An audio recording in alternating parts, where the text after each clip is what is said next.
കർത്താവിൽ പ്രിയരെ, വീണ്ടും ഒരിക്കൽ കൂടി നമ്മൾക്ക് ഈ പ്രാർത്ഥന കൂട്ടമായി ദൈവസന്നിധിയിൽ അടുത്തു വരുവാൻ ദൈവം തന്ന കൃപകൾക്കായിട്ട് നമ്മൾക്ക് സ്തോത്രം ചെയ്യാം.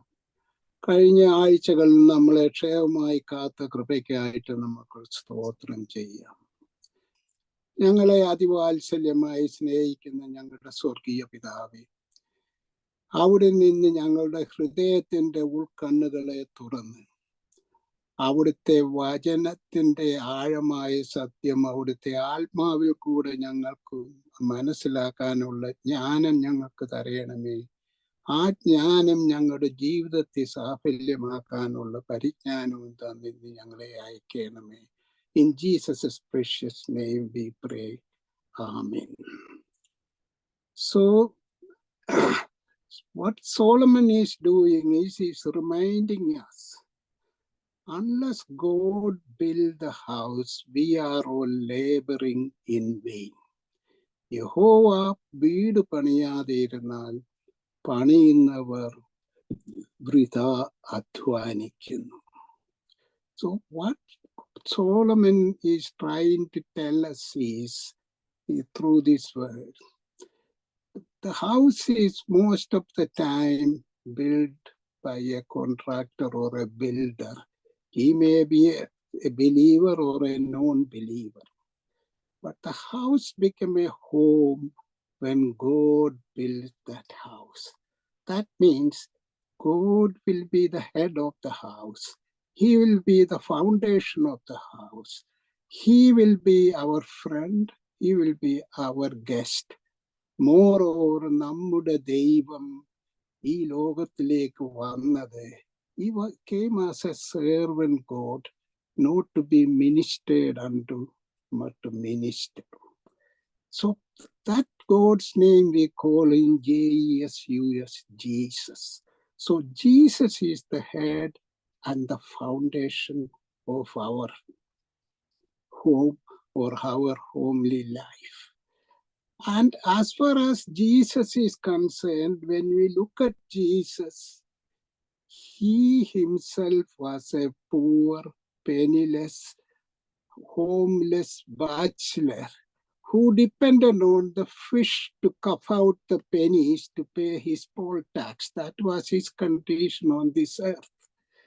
So he is saying to us that for us to be in the home, he is much more a practical God, not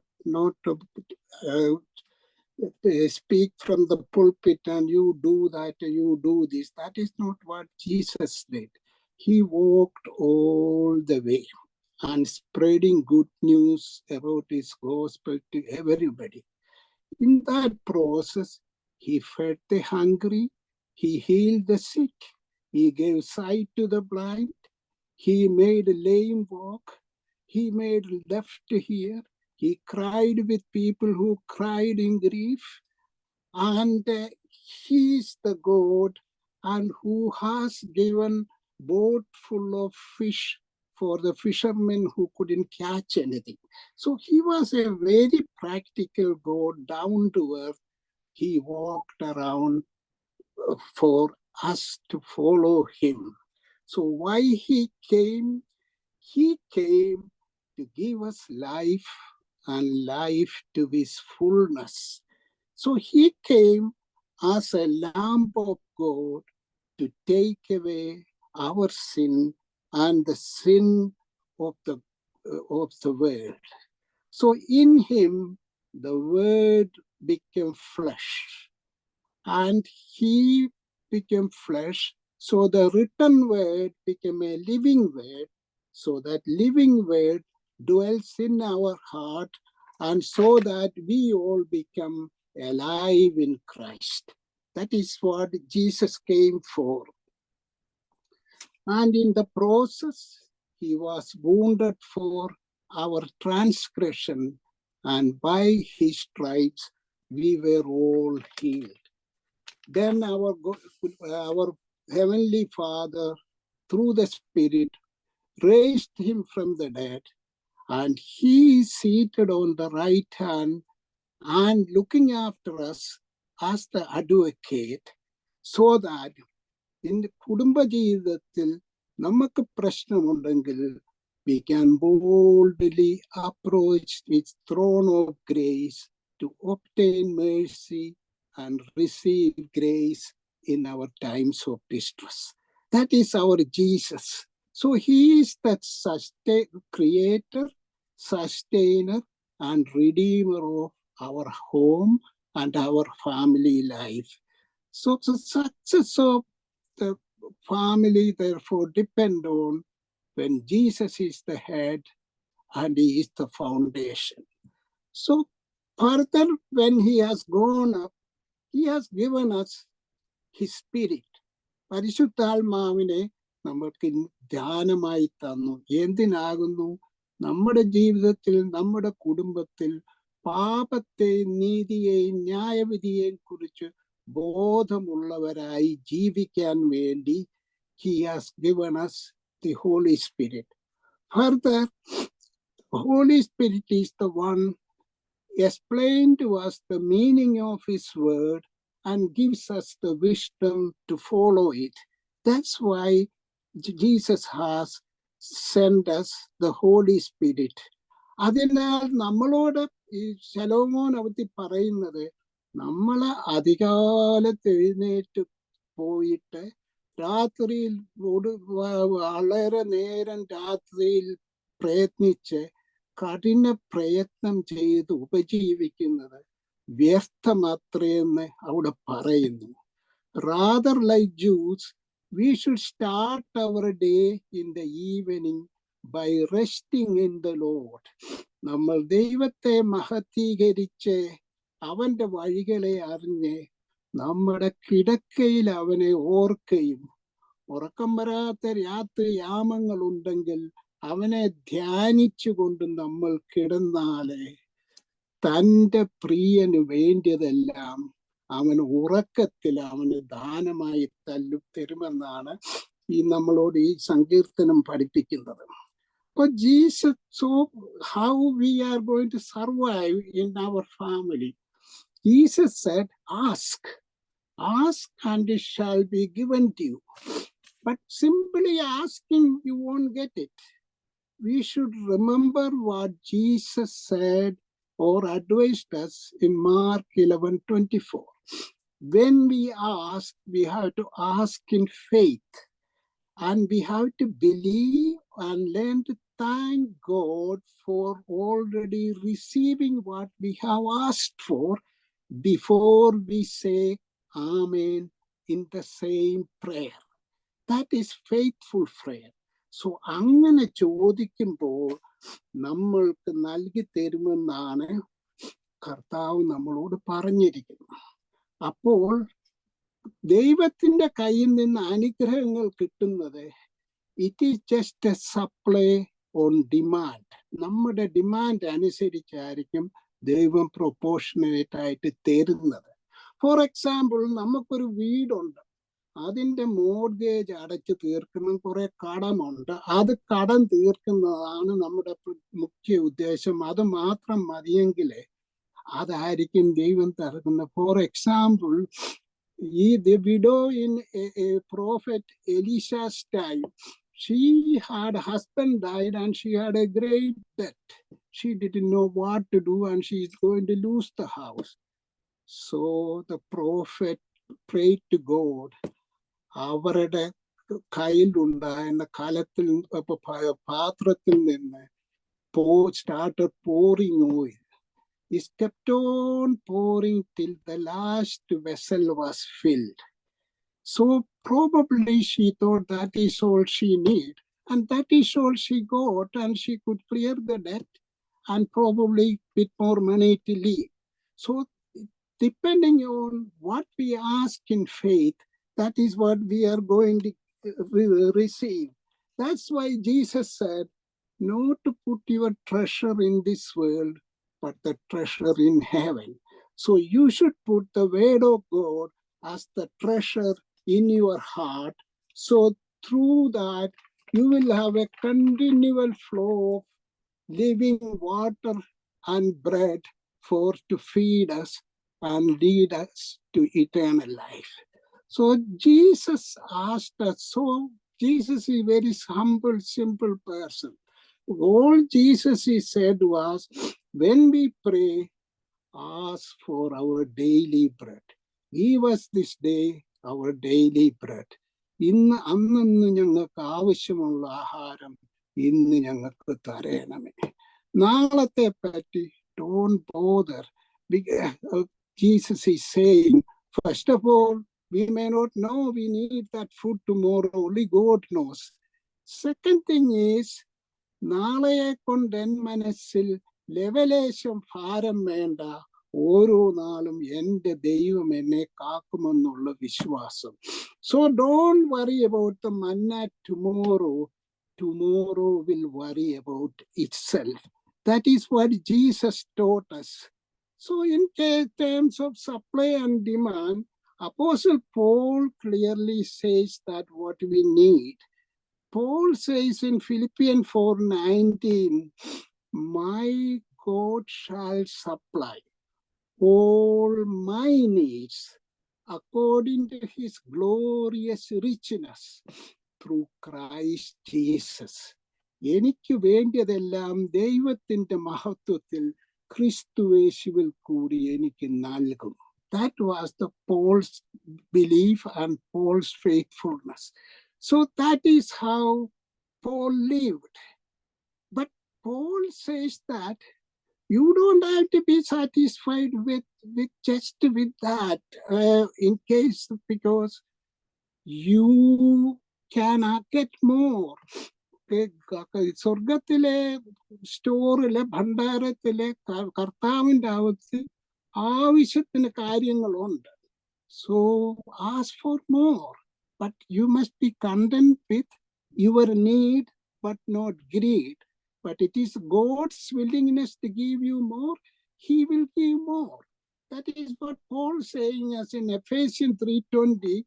നമ്മൾ ആശിച്ചതിലും നനച്ചതിലും അതിൽ പരമായ നന്മകളാൽ നമ്മളെ നിറയ്ക്കുവാൻ കഴിവുള്ള ഒരു ദൈവത്തിനെയാണ് നമ്മൾ നോക്കി വിളിക്കുന്നത്. അത് വളരെ നല്ലത്, നമുക്ക് എടുത്തു പാടാൻ എപ്പോഴും നമുക്ക് ഓർത്ത് സന്തോഷിക്കാം. പക്ഷെ അതിൻ്റെ കൂടെ 3:21 കൂടെ നമ്മൾ കെയർഫുൾ ആയിട്ടൊന്ന് വായിക്കണം. എങ്ങനെയാണ് അത് കിട്ടുന്നത്? It is through the Spirit that dwells within each one of us. നമ്മുടെ ഉള്ളിൽ വസിക്കുന്ന ആത്മാവിൽ കൂടാണ് അത് ലഭിക്കുന്നത്. അതിൻ്റെ കാരണം എന്നാന്ന് പോൾ റോമൻസ് 8:26 നമ്മളോട് പറഞ്ഞിട്ടുണ്ട്. Because the Holy Spirit that living in our heart, Spirit will know what is our requirement, what is in our heart. And Spirit knows what is in God's heart. He will know how much is in God's store. So he will negotiate with our God and give us as much as we need or much more than what we required. So it is through the Spirit. That's why അവിടെ story വല്ലതും ഉണ്ടോ എന്നുള്ളത് നമുക്കറിയണേ. മലക്കായിയോട് ചോദിക്കുന്ന 3:10 ആകാശത്തെ തുറന്ന് നമ്മൾക്ക് മതിയാവുന്നത് പോലെ കിളിവാതിൽ കൂടെ മതിയേ മതിയേ മതിയേ എന്ന് വരുന്നിടം വരെ നമുക്ക് ഒഴിച്ചു തരാൻ കഴിവുള്ള ഒരു ദൈവത്തിലാണ് നമ്മൾ വിശ്വസിക്കുന്നത്. അപ്പോൾ നമ്മൾ അറിഞ്ഞിരിക്കേണ്ടത്, നമ്മുടെ ജീവിതത്തിൽ നമ്മുടെ കലത്തിലെ മാവ് തീരത്തുമില്ല, നമ്മുടെ ഭരണിയിലെ എണ്ണ വറ്റിപ്പോകത്തുമില്ല. That is the trust our God gives us. This, for us to this to happen in our life, it ചുമ്മാതങ്ങനെ കിട്ടുന്ന ഒരു കാര്യമല്ല. Only if we enter into a covenantal relationship with our God. So what is this covenant? The covenant is the word of God. So we agree with God that we will obey his word, obey his command. So in this covenantal relationship, There is a covenantal relationship with Jesus and Father. So Jesus, Father's covenant is only with his Son. Because Jesus lives in his Father and Father lives in Jesus. So Jesus is the image of the Father. Likewise, for us to get, we have to live in his Son, Jesus, and Jesus must live in us, and we should become an image of Christ. Then we should learn to love him. John 14 പറയുന്ന Jesus gives only one way to love him. Obey his word, obey his command. And there Jesus said, not only that I will love you, but my Father also will love you and come into your heart എന്നാണ് നമ്മളോട് കർത്താവ് പഠിപ്പിച്ചിരിക്കുന്നത്. So ഇങ്ങനെ നമ്മൾ സ്നേഹിക്കുമ്പം നമ്മൾക്ക് എന്നാ മനസ്സിലാകുന്നത്? We will know Jesus as the truth. യേശു ക്രിസ്തു സത്യമെന്ന് മനസ്സിലാക്കും. So that truth will set us free. So that whosoever Son set free is a free indeed in Christ Jesus to ask for whatever we want to ask for. So it is a covenantal, this covenantal relationship. We have to further have the covenant as in Proverbs 3:5-6, that we should trust our Lord God with all our heart and not to depend on our own understanding. We have to acknowledge him in all our ways. Then he will direct our path. That is what we have to do. And in return, what God gives, God have a blessing covenant with Abraham's children. For his children, they are his children. But you know, by having faith in Jesus Christ, we are also Abraham's children. So what he has given the assurance and covenant is, നമുക്ക് ഏവർക്കും തന്നിരിക്കുന്ന മകനെ മകളെ ഭയപ്പെടേണ്ട, ഞാൻ നിന്നോട് കൂടെയുണ്ട്. ഭ്രമിക്കേണ്ട, ഞാൻ നിന്റെ ദൈവമാകുന്നു. ഞാൻ നിന്നെ ശക്തീകരിക്കും, ഞാൻ നിന്നെ സഹായിക്കും. നീ വെള്ളത്തിൽ കൂടെ പോകുമ്പോൾ എൻ്റെ വലം കൈ നിന്നെ വഹിച്ചുകൊള്ളും. നീ നദിയിൽ കൂടെ പോകുമ്പോൾ അത് നിന്മേൽ കവിഞ്ഞു ഒഴുകുകയില്ല. നീ തീയിൽ കൂടെ നടക്കേണ്ടി വന്നാൽ നീ എരിഞ്ഞു പോകയില്ല. നീ അഗ്നിജ്വാലയിൽ വീണു പോയാൽ നീ വെന്തു പോകുകയുമില്ല. That is God's assurance. And can we believe our God? That's why we have been told by Paul that നമ്മൾ അവിശ്വസ്തരായാലും അവൻ വിശ്വസ്തനായി പാർക്കുന്ന ഒരു ദൈവമാണ്. സോ കാരണം അവന്റെ സ്വഭാവത്തെ അവന് മാറ്റാൻ കഴിയില്ല. അവന്റെ സ്വഭാവം is agape love, unconditional love for us. So that is what we need to remember. So in this covenantal relationship, God gives children as a blessing. So it is not a curse, it is not a burden. They are a blessing. And we should learn to accept them with both arms enclosed and keep them as a treasure, as God keeps us as a treasure for him. So that is what he is asking us to do with the children. And then we need to give them everything and nourish them and feed them. How we should bring the children up? You don't have to ask anybody else other than our Mother Mary. വിശുദ്ധ കന്യമറിയാമിനോട് ചോദിച്ചാൽ മതി എങ്ങനെ മക്കളെ വളർത്തണമെന്ന്. വേണ്ടി ആഹാരം കൊടുത്ത് അവരെ വളർത്തണം. ഫിസിക്കൽ ഗ്രോത്ത്, അവരെ ജ്ഞാനത്താൽ വളർത്തണം, ആത്മാവിൽ അവരെ നിറയ്ക്കണം, പിന്നെയോ മനുഷ്യരുടെയും ദൈവത്തിൻ്റെയും കൃപയിൽ അവരെ വളർത്തണം. So we don't need any more example how we should bring the children up.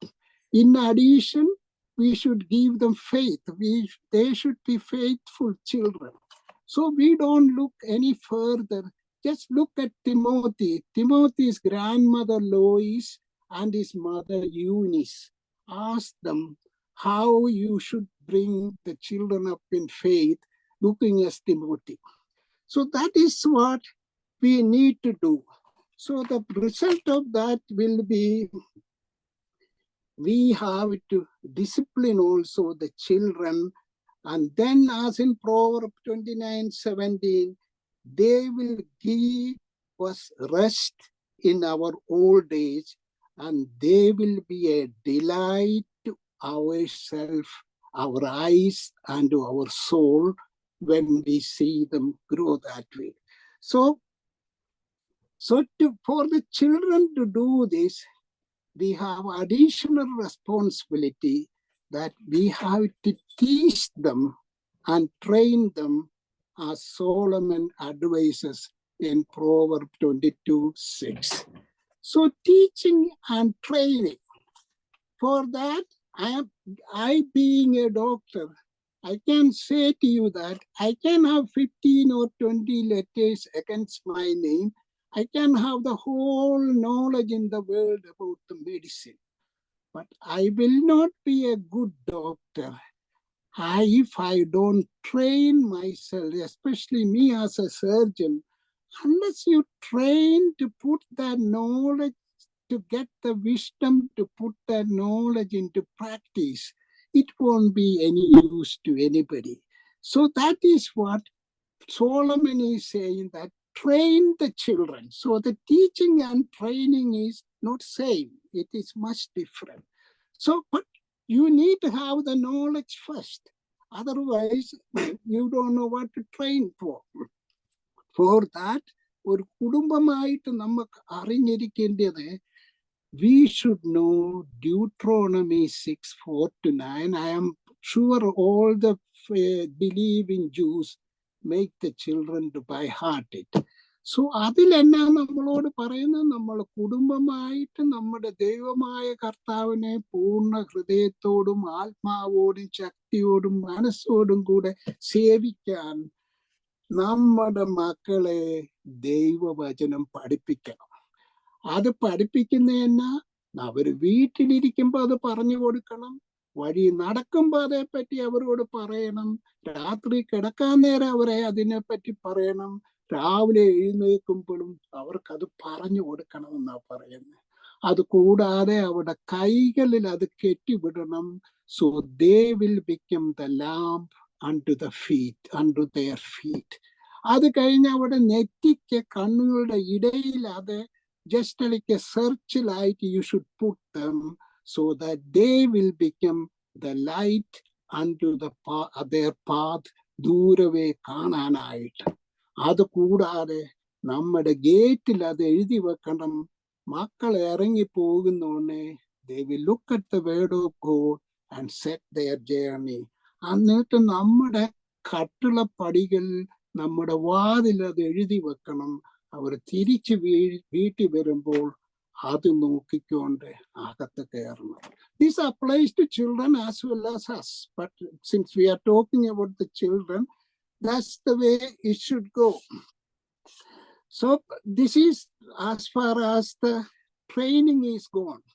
If we are not clear about this training, അമ്മയും അപ്പനും മക്കളെ എങ്ങനെ ട്രെയിൻ ചെയ്യണമെന്നുള്ളതിന് ഒരു ക്ലാസിക്കൽ എക്സാമ്പിൾ നോക്കിയാല്, നമ്മൾ ഒരു മിറക്കിളിനെ പറ്റി വായിക്കുമ്പോൾ ഒരമ്മ അധികാലത്ത് എഴുന്നേറ്റ് തൻ്റെ മകൻ ആവശ്യമായിട്ടുള്ള 5 അപ്പവും 2 മീനും ഉണ്ടാക്കി ഒരു പൊതി കെട്ടി മകന്റെ കൊടുത്തു. ഈ ബാലനെ എവിടാ വിട്ടത്? ഗുരുവിന്റെ അരികെ, യേശുവിന്റെ തിരുപ്പാദത്തിൽ ഇരുന്ന് കേൾക്കാനായിട്ട് ഈ മകനെ അയക്കുന്നു. അപ്പൊ ഈ മകന്റെ ഒരു ബാലൻ എന്നാ പറഞ്ഞു. അപ്പൊ ഈ 5 അപ്പം ഒന്നും ബാലൻ തിന്ന് തീർക്കുമെന്ന് എനിക്ക് തോന്നുന്നില്ല, വിശപ്പ്. അപ്പൊ ഈ അമ്മയ്ക്കറിയാം ആ ബാലൻ കഴിക്കുമ്പം മറ്റു കുഞ്ഞുങ്ങൾ വല്ലതും അവിടെ വിശന്നിരിപ്പുണ്ട്, അവർക്കും വേണേ ഇവൻ ഒന്ന് അങ്ങ് കൊടുത്തോട്ട്. സോ ഹീസ് ടീച്ചിങ് ദ ബാലൻ കൊച്ചിലെ ആ ഷെയറിങ് മെന്റാലിറ്റി പറഞ്ഞു കൊടുക്കുകയാണ് അമ്മ. എന്നിട്ട് പൊതിയും കെട്ടിക്കൊണ്ട് ഈ ബാലൻ പോയി ഗുരുവിന്റെ ഇരിക്കയിരുന്ന് പഠിപ്പിക്കുന്നത് കേട്ടു. അപ്പോൾ ഈ അമ്മ പഠിപ്പിച്ചതുപോലെ ഈ ബാലൻ അലക്ഷ്യമായിട്ടല്ല, പൂർണ്ണമായിട്ട് ഗുരു പഠിപ്പിച്ചത് കേട്ടുകൊണ്ട് അവിടെ ഇരുന്നു. അപ്പോൾ നമ്മൾ മക്കള് കൊച്ചു പിള്ളേർ ചെയ്യുന്നത് പോലെ വിശപ്പുണ്ടായിരുന്നായിരിക്കാം, പള്ളി വന്നിരുന്നാലും അവരുടെ അപ്പം ഉണ്ടെങ്കിൽ അവർ ഒരെണ്ണം എടുത്ത് തിന്നെന്നിരിക്കും, ഇതൊക്കെ ചെയ്തെന്നിരിക്കും. പക്ഷെ ഈ ബാലൻ ഇതൊന്നും ചെയ്തില്ല. He was പൂർണ്ണമായിട്ട് കോൺസെൻട്രേറ്റഡ് ഓൺ ജീസസ്. അപ്പൊ ജീസസ് അതിൻ്റെ ഇടയിൽ വേണേ ഷെയറിങ്ങിന്റെ കാര്യം പറഞ്ഞിരിക്കാം. അപ്പോൾ ഇത് കഴിഞ്ഞപ്പം കർത്താവ് പറഞ്ഞു, ഇവർക്കെല്ലാം വിശക്കുന്നു, ക്ഷീണമുണ്ട്. ശിഷ്യന്മാരോട് പറഞ്ഞു ഇവർക്കെല്ലാം ഭക്ഷണം കൊടുക്കാന്ന് പറഞ്ഞു. അപ്പോൾ ശിഷ്യന്മാർ അതിശയിച്ചു, ഇവിടെ വിജനപ്രദേശത്ത് എവിടെ ഭക്ഷണം, എങ്ങും ഭക്ഷണം കിട്ടാനില്ല, വേറെ പോയി വാങ്ങണേലും ഒത്തിരി ദൂരം പോകണം, അത് വാങ്ങാനുള്ള പൈസയുമില്ല, പിന്നെ എന്നെ ഈ ഗുരു ഞങ്ങളോട് പറയുന്നത് എന്ന് പറഞ്ഞു. എന്നാൽ ഈ ബാലനെ നോക്കണം. ഈ ബാലൻ ഇത് കേട്ടോണ്ടിരുന്നപ്പോ ഈ ഷെയറിങ്ങിന്റെ കാര്യം പറഞ്ഞപ്പം, ഞാൻ വിശന്നിരുന്നാലും വേണ്ടിയത്, എനിക്കറിയാം എന്നാ ചെയ്യാൻ പോകുന്നത് എനിക്കറിയത്തില്ല, ഞാൻ കഴിച്ചില്ലേലും വേണ്ടിയല്ല, ഈ അപ്പത്തിന്റെ പൊതി അതുപോലെ എടുത്ത് ശിഷ്യന്മാർ ഒരെണ്ണം പോലും എടുത്ത് തിന്നില്ല. ഈ വിധവയുടെ 2 കാശ് അവിടെ സ്തോത്രകാഴ്ച ഇട്ടതുപോലെ അതുപോലാണ് ഈ ബാലൻ ഈ അപ്പം എടുത്ത് കൊടുത്തത്, ആ വിശ്വാസത്തിൽ. എന്നിട്ട് ശിഷ്യന്മാര് പറഞ്ഞു, ഇവിടെ ഭക്ഷണം കിട്ടാന്, ഇവിടെ ഒരു ബാലൻ ഒരു 5 അപ്പവും 2 മീനും കൂടെ തന്നിട്ടുണ്ട്, അത് ഇത്രയും പേർക്കൊന്ന് മണപ്പിച്ച് നോക്കാൻ പോലും അത് കാണത്തില്ല, പിന്നെ എന്നാ അത് പ്രയോജനം? ബട്ട് വാട്ട് ജീസസ് സെഡ്, അവരെ എല്ലാം നിരത്തിൽ ഇരുത്ത്, അടിക്കടിക്ക് ഇരുത്ത്. അതിന്റെ കൂട്ടത്തിൽ ബാലന് ഇരുത്തിട്ടുണ്ട്. അപ്പൊ ഇരിക്കുമ്പോ അപ്പം ഒന്നും കണ്ടോന്നൊന്നും അല്ല ഇരുത്തിയത്, നിങ്ങൾ അങ്ങ് ഇരുത്ത്.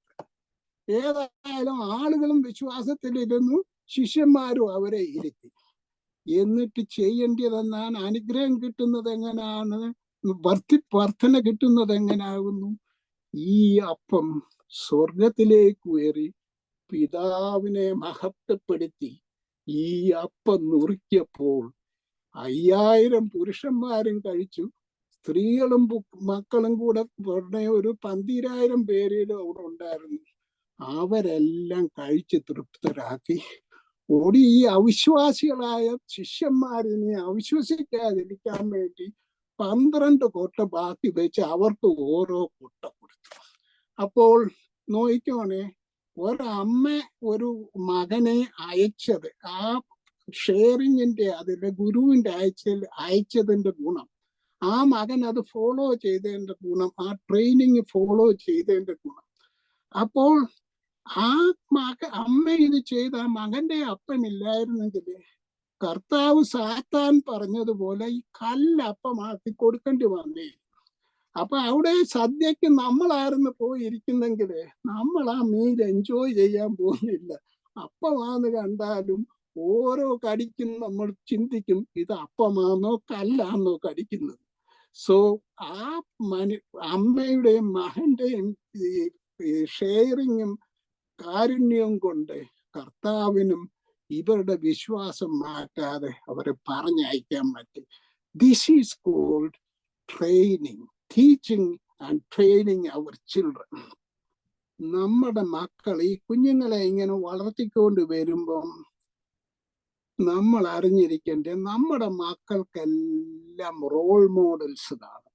പലപ്പോഴും റോൾ മോഡൽസ് ഒന്നീ സ്പോർട്സ് സ്റ്റാർ ആയിരിക്കാം, അല്ലെങ്കിൽ സിനിമാ നടനായിരിക്കാം, അല്ലെ പൊളിറ്റീഷ്യൻ ആയിരിക്കാം, വലിയ ഫിറ്റിക്കലാണ്. എന്നാൽ ക്രിസ്തീയ ഭവനത്തിൽ വസിക്കുന്ന ഒരു മകനും മകളും ഏറ്റവും വലിയ റോൾ മോഡൽ മാതാപിതാക്കളാണ്. അപ്പോൾ 128 സങ്കീർത്തനിൽ പറഞ്ഞ പോലെ യഹോവയെ ഭയപ്പെട്ട് അവന്റെ വഴികളിൽ നടക്കുന്നവരായിരിക്കണം ആ മാതാപിതാക്കൾ. അപ്പോൾ അവരെ ക്രിസ്തുവിന്റെ വചനം ഐശ്വര്യമായി സകലവിധ ജ്ഞാനത്തോടും കൂടി അവരുടെ ഉള്ളിൽ വസിക്കുന്നവരായിരിക്കണം. സങ്കീർത്തനങ്ങളാലും സ്തുതികളാലും ആത്മീയ ഗീതങ്ങളാലും നന്ദിയോടെ ദൈവവും പിതാവുമായവന് വാഴ്ത്തുന്നവരായിരിക്കണം. അപ്പോൾ അവരുടെ കുടുംബ ജീവിതത്തിൽ ക്രിസ്തുവിനെ ഭയപ്പെട്ട് അന്യോന്യം കീഴ്പ്പെട്ടിരിക്കുന്നവരായിരിക്കണം. അങ്ങനെ ഉള്ളവരാണ് റോൾ മോഡലായിട്ടുള്ള മാതാപിതാക്കൾ. അങ്ങനെയുള്ള ഭർത്താക്കന്മാർക്ക് ലഭിക്കുന്ന ഭാഗ്യം എന്നെന്ന് വെച്ചാൽ അവരുടെ ഭാര്യമാർ അവരുടെ വീട്ടിൽ ഫലപ്രദമായ മുന്തിരിവള്ളി പോലെയും അവരുടെ വാർദ്ധക്യകാലത്ത് ആസ് ദേ ഗ്രേ ഓൾഡ് അവരുടെ മക്കളും കൊച്ചുമക്കളും അവരുടെ മേശയ്ക്ക് ചുറ്റും ഒലിവ് തൈകൾ പോലെയും ഇരിക്കുന്നത് കണ്ട് യഹോവയാൽ അനുഗ്രഹിക്കപ്പെട്ടിരിക്കുന്ന കാണുമെന്നാണ് നമ്മളെ അവിടെ പഠിപ്പിക്കുന്നത്. അപ്പോൾ നമ്മൾ ഈ മക്കളെ ഇങ്ങനെ ട്രെയിൻ ചെയ്ത് വിടുന്നതുകൊണ്ടുള്ള പ്രയോജനം എന്നാണ്? അവരെ നമ്മൾ വെളിയിലോട്ട് അയച്ചു കൊടുക്കുമ്പം നമ്മൾ അവരെ കർത്താവിന്റെ രക്തത്തിൽ പൊതിഞ്ഞ് പ്രാർത്ഥിച്ച് അയച്ചാല് അവർ ഒരനർത്ഥവും വയത്തില്ല, ഒരു ബാധയും കൂടാരത്തിൽ അടുക്കയില്ല. Because the ministering angels will protect them. കൂടാതെ കർത്താവ്, നല്ലിടയനാകുന്ന കർത്താവ് തന്റെ വടി കൊണ്ട് അവരെ നടത്തുകയും കോലുകൊണ്ട് അവരുടെ എതിർപ്പുകളെ മാറ്റുകയും ചെയ്യും. സാത്താനോ അവർക്കെതിരെ ഒന്നും ചെയ്യാൻ പറ്റത്തില്ല. കാരണം he that is in them is mightier than the devil outside. അപ്പോൾ no weapons formed against them shall prosper because God is with them.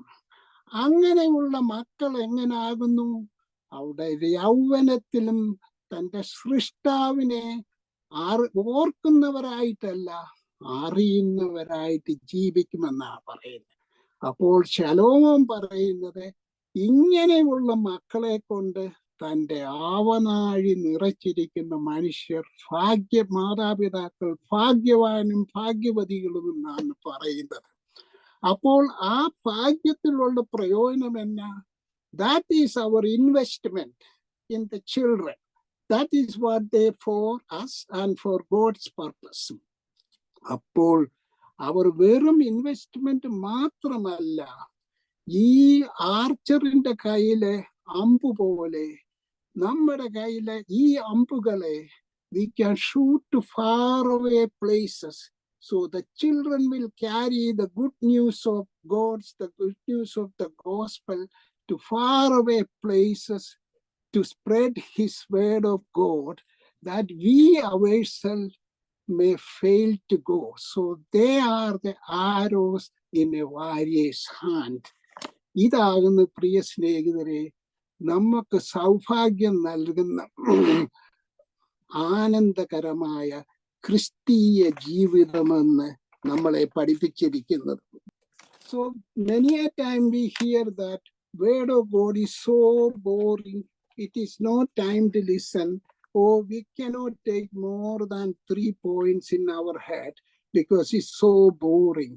If you can't understand that, if you are not convinced with what we have already heard about the word of God, നിങ്ങൾക്ക് എല്ലാവർക്കും നിങ്ങളുടെ Bible ഉണ്ടെങ്കിൽ ദയവായിട്ട് ആ Bible തുറക്കുക. നമുക്ക് ദാവീദിനോടൊപ്പം വചനത്തെ പറ്റി എന്നാകും നമ്മളെ പഠിപ്പിക്കുന്നതെന്ന് നമുക്ക് ഒരുമിച്ച് വായിക്കാം. ദാവീദ് സങ്കീർത്തനം 19 സങ്കീർത്തനത്തിന്റെ 7 മുതൽ 11 വരെ നമുക്ക് ഒരുമിച്ച് വായിക്കാം.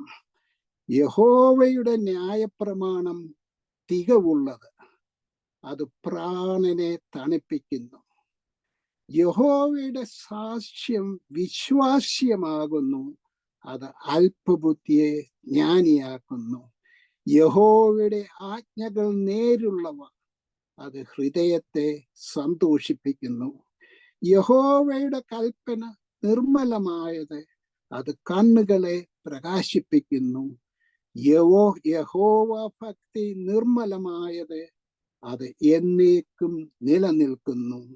യഹോവയുടെ വിധികൾ സത്യമായവ, അവ ഒട്ടൊഴിയാതെ നീതിയുള്ളവയാകുന്നു. അവ പൊന്നിലും വളരെ തങ്കത്തിലും ആഗ്രഹിക്കത്തക്കവ, തേനിലും തേങ്കട്ടയേക്കാൾ മാധുര്യമുള്ളത്. അടിയനും അവയാൽ പ്രബോധനം ലഭിക്കുന്നു. അവയെ പ്രമാണിക്കുന്നതിനാൽ ജീവിതത്തിൽ വളരെ പ്രതിഫലമുണ്ട്. പ്രിയ സ്നേഹിതരെ, I hope we got the message. അതിനാൽ നമ്മൾക്ക് അത് നമുക്കത് ആദായമാകണമെങ്കിൽ നാം എന്തോ അറിയണം. കർത്താവ് മാർത്തയോട് പറഞ്ഞത് ഓർമ്മ വേണം. ജോൺ 11:40 നമ്മൾ അടിവരെ വെച്ച് ഓർമ്മ വേണം. എന്താകുന്നു മാർത്തയോട് പറഞ്ഞ്? നീ വിശ്വസിച്ചാൽ നീ ദൈവത്തിന്റെ മഹത്വത്തെ കാണും. So that is what we need if we need a comfortable family life with God. So because we should remember, Jesus in the final commandment asked us to go to the ends of the world to make disciples of all nations. അപ്പം കർത്താവ് പറഞ്ഞ കുറച്ച് ആരാധകരെയും ഫോളോവേഴ്സിനെയും ഉണ്ടാക്കാനല്ല പറഞ്ഞത്. Everybody has to be a disciple. So we have to be a disciple. So to be a disciple, foremost thing is we should know Jesus as the truth. നമ്മൾ മുമ്പ് പറഞ്ഞ പോലെ, so that truth shall set us free. അതുകൊണ്ടാണ് Jesus പോകുന്നതിന്, കുരിശിയെ കയറുന്നതിന്റെ തലേ ദിവസം ഇരുന്ന് പ്രാർത്ഥിച്ചത്.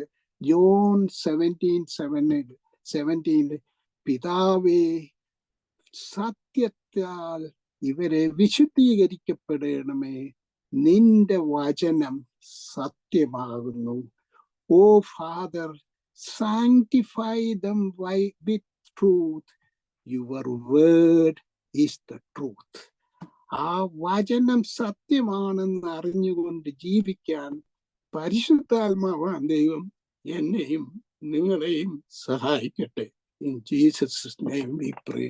Amen.